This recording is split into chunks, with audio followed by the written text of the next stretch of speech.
زیادہ تر ہمارے گناہ ہماری زبان کے ذریعے سے ہوتے ہیں۔ ہمارے ہاتھ بھی گناہ کرتے ہیں، کسی پہ ظلم کریں، کسی کمزور کو تھپڑ ماریں، یہ زیادتی ہمارے ہاتھوں کی۔ ہماری ٹانگیں بھی گناہ کرتی ہیں، ہمارے پاؤں بھی گناہ کرتے ہیں، ہماری آنکھیں بھی گناہ کرتی ہیں، اور بھی عصائے بدیاں گناہ کرتے ہیں، لیکن سب سے زیادہ گناہ ہماری زبان کرتی ہے۔ جھوٹ یہ بولتی ہے، غیبت یہ کرتی ہے، گالی گلوچ سب و شتم اس کا وتیرہ ہے، بہتان تراشی یہ کرتی ہے، گلے شکوے کا انداز یہ اختیار کرتی ہے۔ ہمارے بہت سارے گناہ زبان کی وجہ سے ہیں۔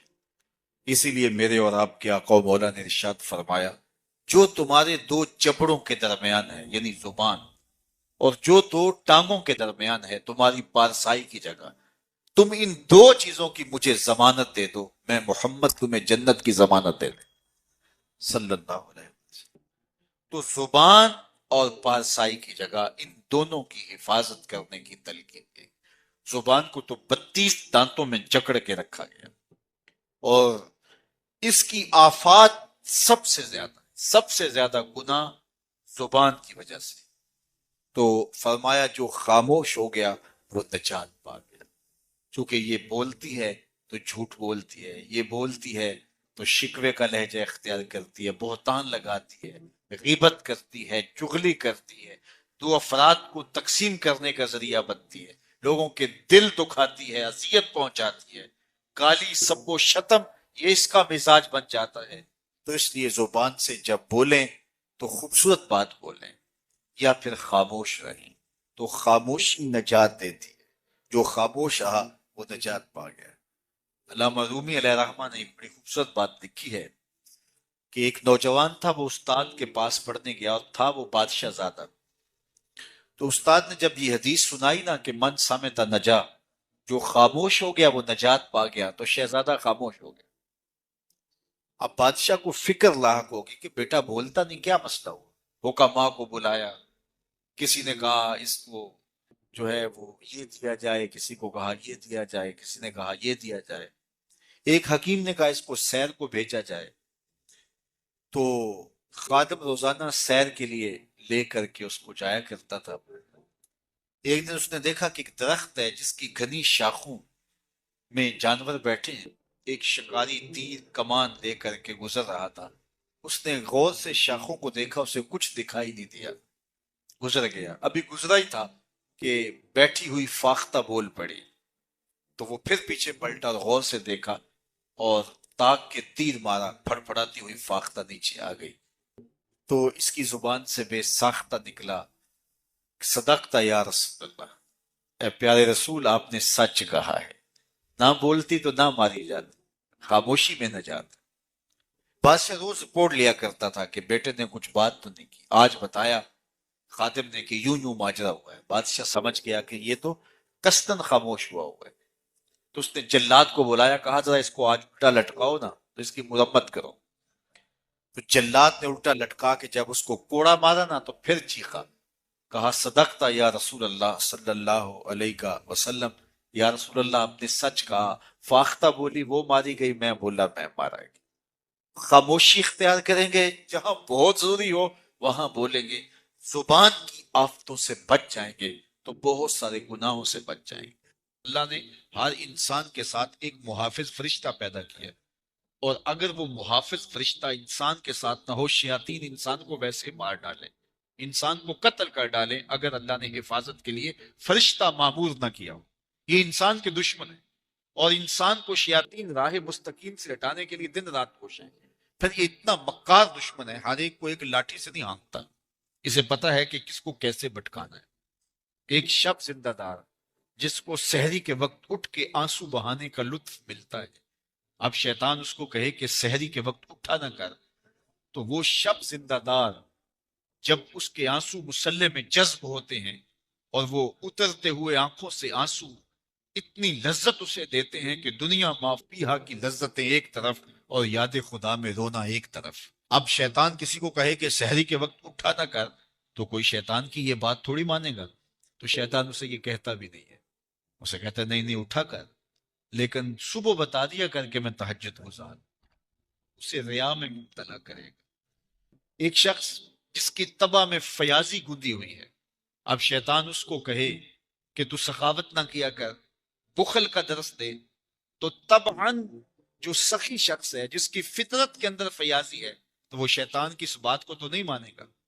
شیطان اسے یہ کہتا بھی نہیں کہ تو بخل کر، اسے فضول خرچی کی طرف لگا دے گا، اسے ان کاموں میں خرچ کرنے کی ترغیب دے گا جس کا اس کو اور معاشرے کو کوئی فائدہ نہیں۔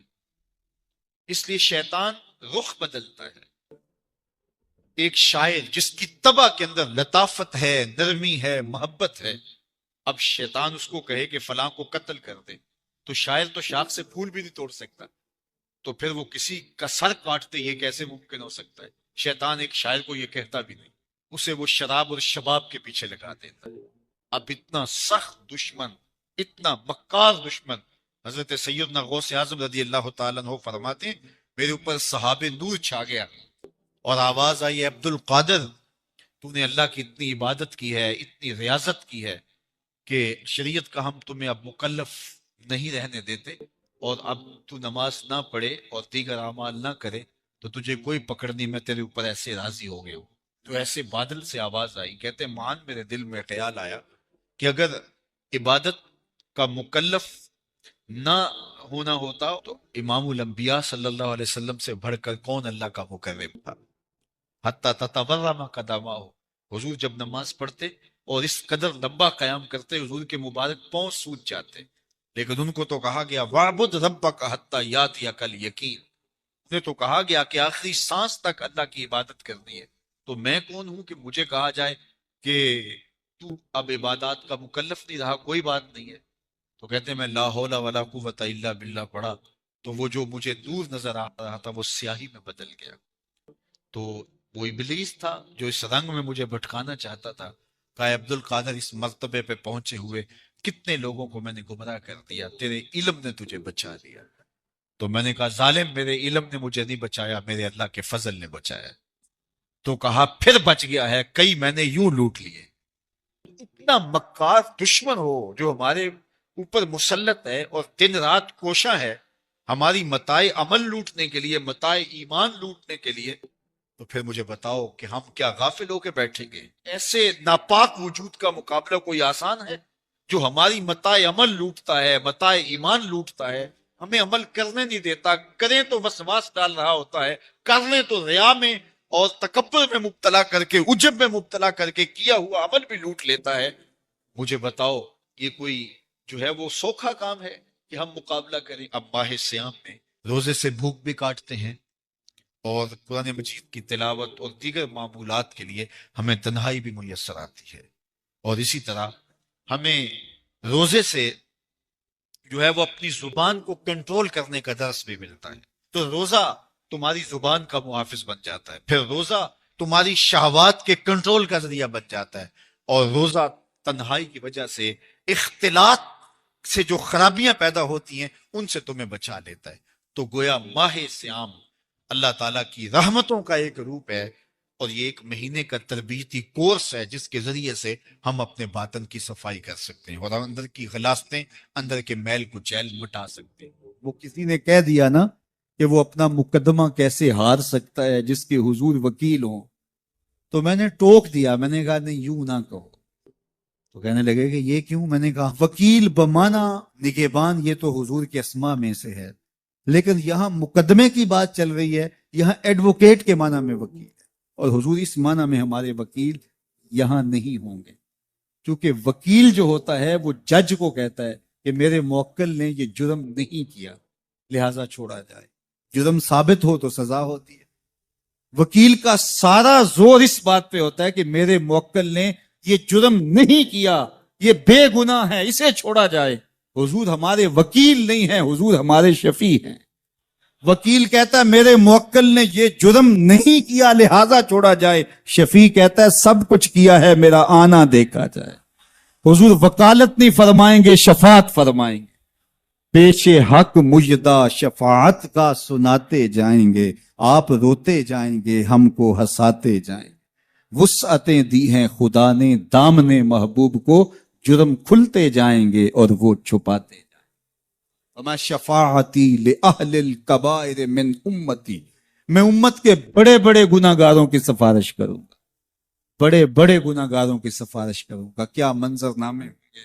تو حضرت امام باقر رضی اللہ تعالیٰ عنہ فرماتے ہیں اہل عراق کا خیال ہے سب سے امید افزا قرآن مجید کی آیت ہے لا تقنطوا من رحمت اللہ، اور ہم کہتے ہیں سب سے امید افزا آیت یہ ہے وَلَسَوْفَ يُؤْتِيكَ رَبُّكَ فَتَرْضَىٰ، محبوب ہم آپ کو راضی کرنا ہے. فترضا کی گواہی ہے خدا تیری رضا چاہے، فترضا کی گواہی ہے خدا تیری رضا چاہے، کسی نے پایا ہو یہ مرتبہ ہم نے نہیں دیکھا، کسی نے پایا ہو یہ مرتبہ ہم نے نہیں دیکھا، حبیب دو سراسا دوسرا ہم نے نہیں دیکھا، جو پہنچا ہو سرے عرش اولا ہم نے نہیں دیکھا.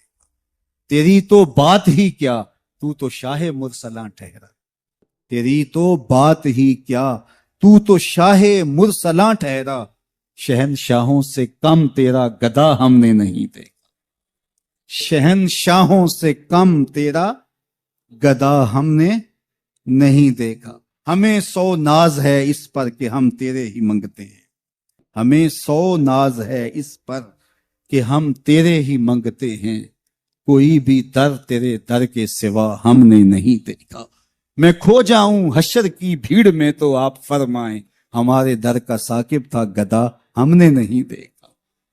فترضا کی گواہی ہے خدا تیری رضا چاہے، کسی نے پایا ہو یہ مرتبہ ہم نے نہیں.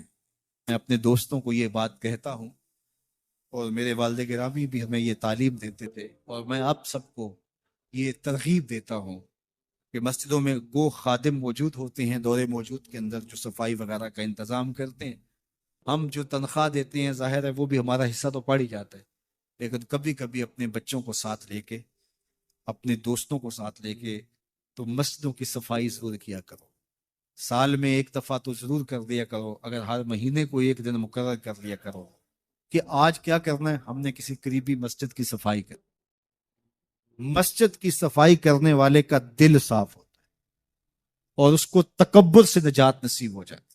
تو اللہ کے پاکیزہ گھروں کے ساتھ وابستگی، دل بستگی تعلق کے خاطر اور اس کی آبادی کے لیے کوشاں ہونا، لوگوں کو دعوت دینا کہ آؤ مسجد کی طرف چلیں، مسجد کی طرف چلیں، لوگوں کو نماز جمعہ کی دعوت دینا، لوگوں کو نمازوں کی دعوت دینا، مسجد میں بیٹھنے کی ترغیب دینا، یہ ایمان والوں کی علامت ہے اور یہ خوش نصیب لوگوں کا مقصوم ہے کہ وہ مسجد کی آبادی کے لیے کوشاں ہو جاتے ہیں اور آنے والوں کو خوش آمدید کہتے ہیں. مسجد کا امام ہو، مسجد کا خطیب ہو، منتظمہ کمیٹی ہو مسجد کی، یا انتظامیہ ہو یا خادمین مسجد ہو، ان کو یہ چاہیے کہ آنے والوں کو ویلکم کریں، آنے والوں کو تکریم دیں، عزت سے بٹھائیں، ان کی سہولیات ممکنہ حد تک اس کے لیے کوشش کریں تاکہ جو ہے وہ آنے والے آسودہ ہوں. بعض لوگ کہتے ہیں لوگ نخرے کرتے ہیں ہم لاٹ دیکھیں.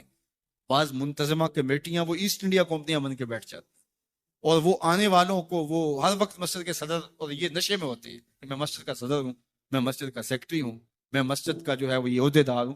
خادم ہو تم مسجد کے، اور وہ مسجد کی خدمت کرے اور آنے والوں کے لاڈ دیکھیں. آپ دکان کرتے ہیں تو لاکھ کے لاڈ دیکھتے ہیں کہ نہیں دیکھتے؟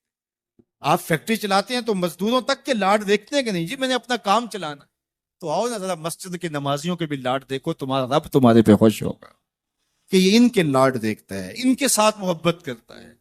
اور بعض کا تو ہمارے کچھ نمازی جو پکے نمازی ہوتے ہیں وہ سجدوں کے تو پکے ہوتے ہیں لیکن ان کا دل ابھی تک جو ہے وہ پختہ نہیں ہوا ہوتا.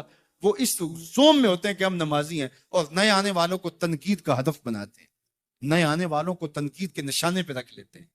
یہ بعض کا یار موبائل ہی کھلا رہ جائے اور کسی کا بجنے لگ جائے، یہ کسی نے جان بوجھ کے تھوڑا کھلا رکھا ہوتا ہے، یہ غلطی سے رہ گیا تو موبائل بجنے لگ جائے تو یوں گھور کے دیکھتے ہیں اس طرح اس کو کھا ہی جائے.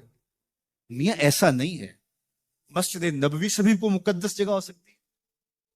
اللہ کے محبوب تشریف فرماتے، صحابہ بھی جلوہ فراستے. ایک دیہاتی آیا، بدو تھا، اس کو آداب کا پتہ نہیں تھا، وہ مسجد کے اندر پیشاب کرنے بیٹھ گیا. کچی جگہ تھی، وہاں بیٹھ گیا پیشاب کر.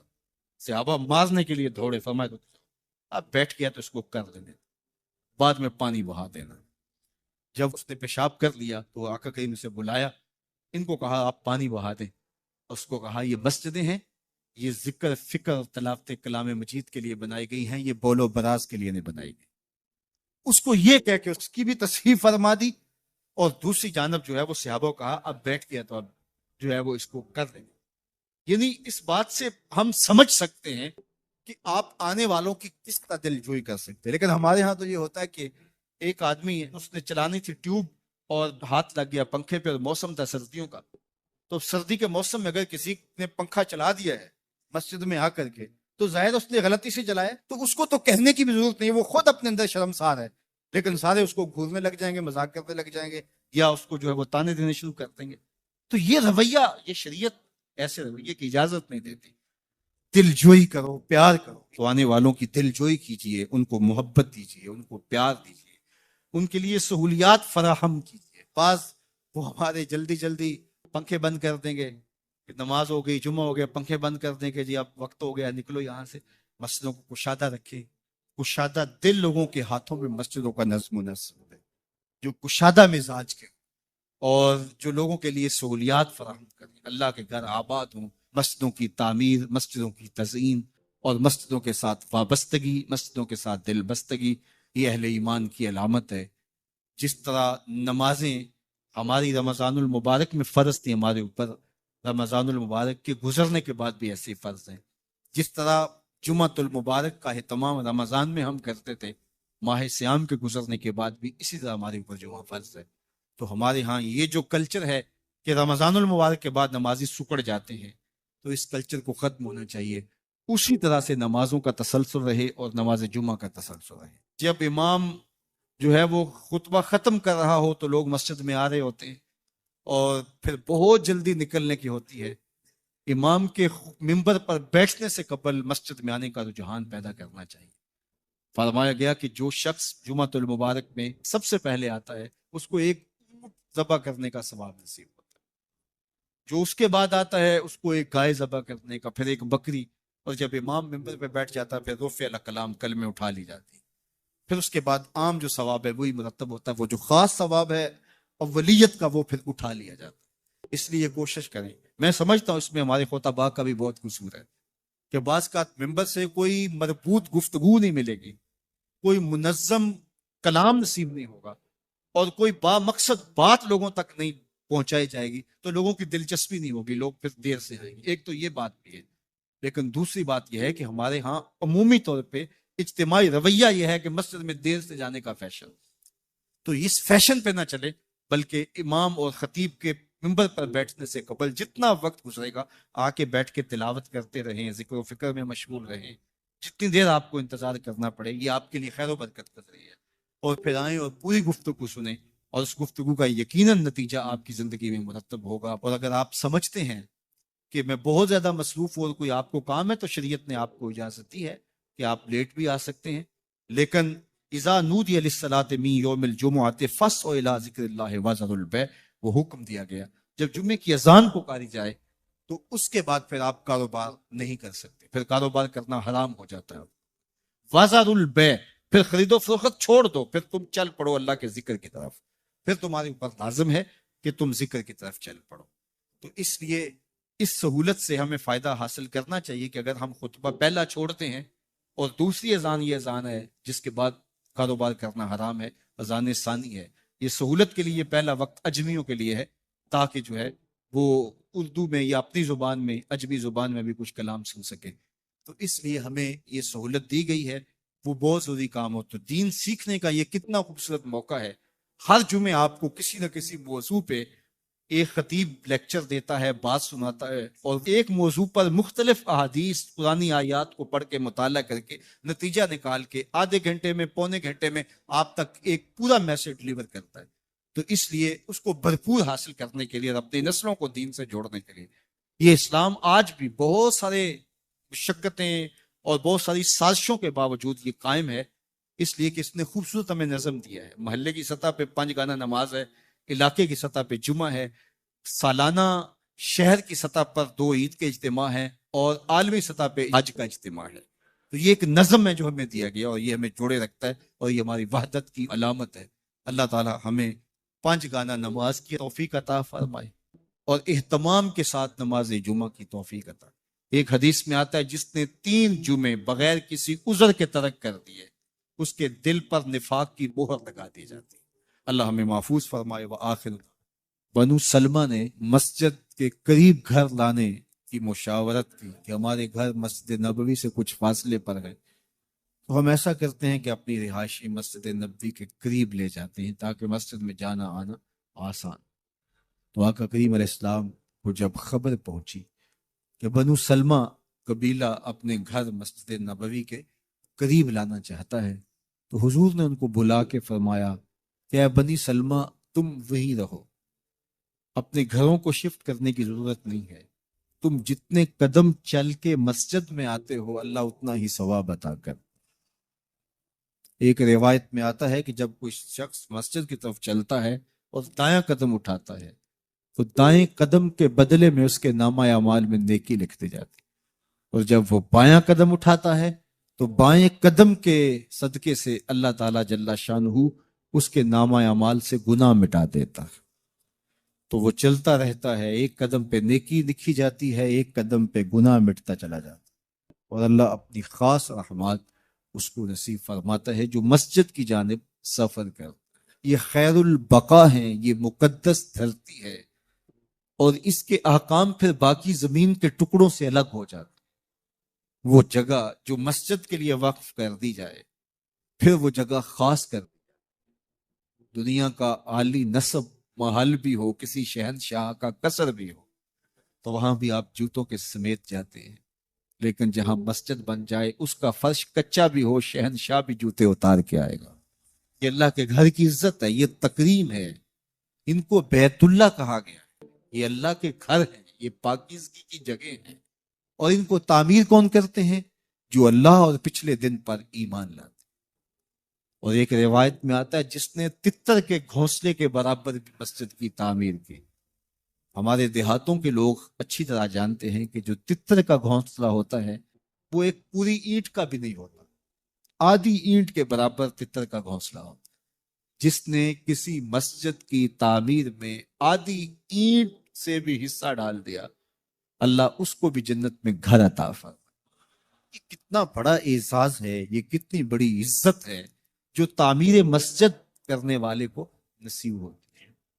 آدھی اینٹ سے اتنا اجر لکھا گیا ہے، اور جو اللہ کے گھر کی تعمیر کرتا ہے، اللہ کے گھر کی تزئین کرتا ہے، مسجد کی آباد کاری کے لیے کوشاں ہوتا ہے.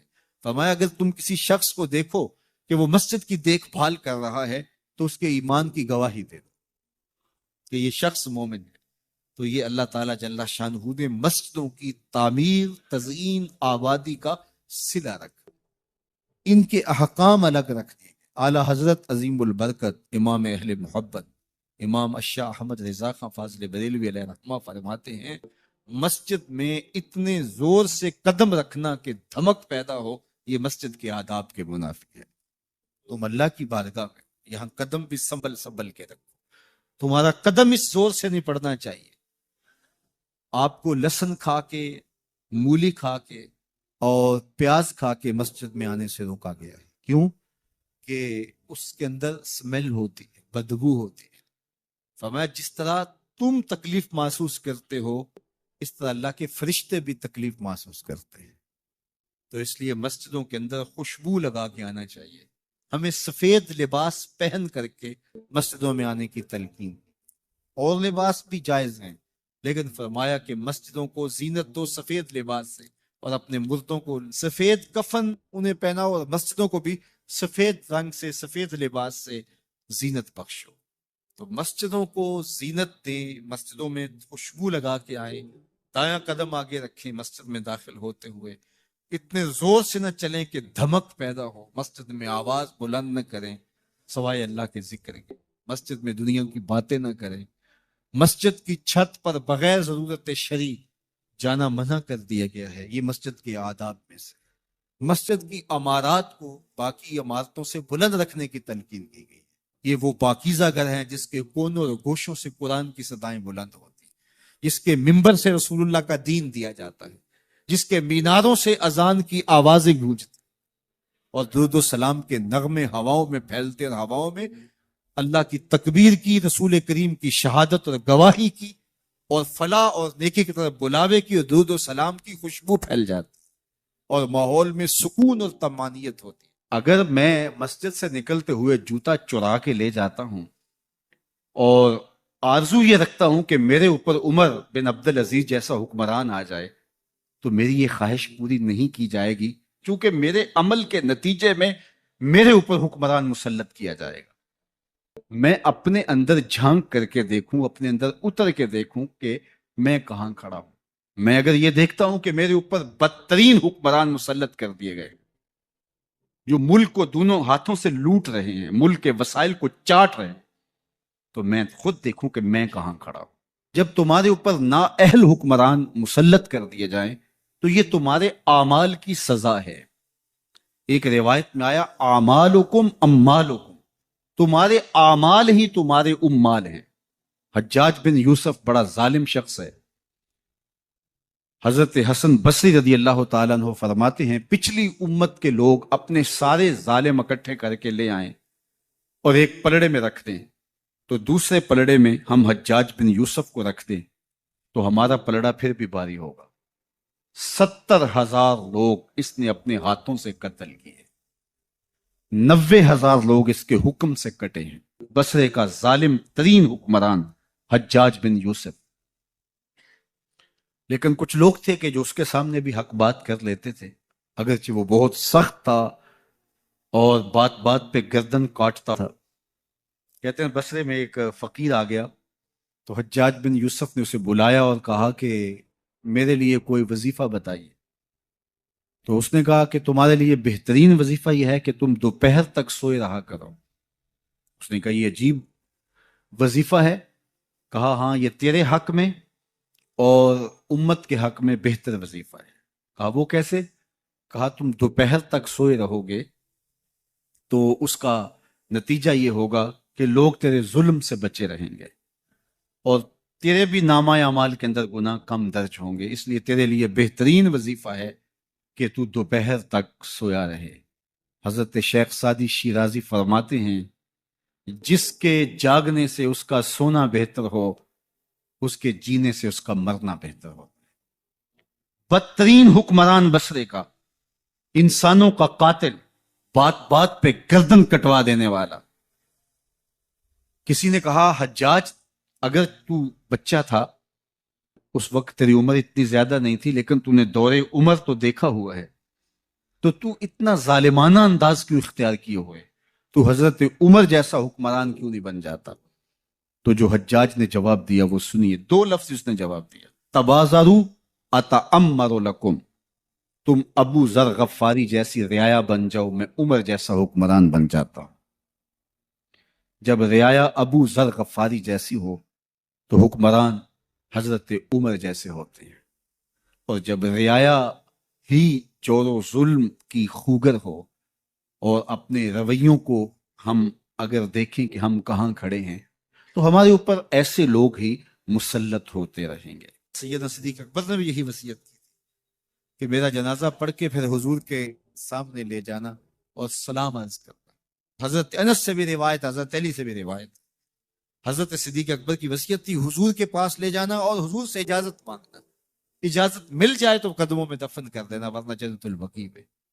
تو حضرت علی المرتضیٰ اور حضرت انس روایت کرتے ہیں کہ ایسا ہی ہوا کہ ہم نے جنازہ اٹھایا، پڑھا اور پھر حضور کے مواجہ انور کے سامنے رکھ دیا اور سارے ہاتھ باندھ کے عرض کرتے یا رسول اللہ ھذا ابو بکر یستاذن، اے اللہ کے پیارے محبوب صلی اللہ علیہ وسلم، یہ ابو بکر ہیں، آپ سے اجازت طلب کرتے ہیں، آپ کی قربت میں دفن ہونے کا شوق ہے، ہمیں کیا حکم ہے؟ اس وقت حجرہ عائشہ تھا، یہ گنبد خضرا نہیں بنا ہوا تھا، صرف حجرہ تھا، اس کو تالا لگا تھا، چابی حضرت عائشہ کے پاس ہوا کرتی رضی اللہ تعالی عنہ، تو تالا لگا ہوا تھا اور لوگوں نے رکھ کے یہ عرض کیا، تو پھر کیا ہوا کہ وہ تالا خود بخود کھلا، پھر کنڈی بھی خود بخود کھلی، اور پھر جو دروازہ تھا وہ خود بخود کھلا اور اندر سے آواز آئی اوصل الحبیب الی الحبیب لان الحبیب الی الحبیب مشتاق، یار کو یار سے ملا دو، یار تو پہلے یار کا انتظار کر رہا۔ تو قبر انور سے یہ آواز آئی، حضور کے روضہ انور سے یہ آواز۔ ہمارا عقیدہ ہے اور مسلمہ عقیدہ ہے اور تمام امت کا عقیدہ ہے کہ حضور اپنی قبر میں زندہ ہیں۔ یہ بعد میں فتنہ پیدا ہوا حضور علیہ السلام کے حوالے سے، یہ جو معاذ اللہ میری زبان کو بوجھ نہیں اٹھاتی جو لوگ کہتے ہیں. یہ حضرت شیخ عبد الحق محدث دہلوی علیہ رحمہ نے لکھا ہے تتمہ مدارج النبوہ میں. آپ کہتے ہیں اللہ کا شکر ہے بہت سارے معاملات میں امت میں اختلاف پیدا ہو گئے، لیکن اللہ کا شکر ہے کہ اس معاملے میں تو کوئی اختلاف نہیں کہ حضور اپنی قبر انور میں زندہ ہے. یہ حضرت شیخ نے لکھا ہے، تو اس کا مطلب ہوا کہ یہ بعد کا اختلاف ہے.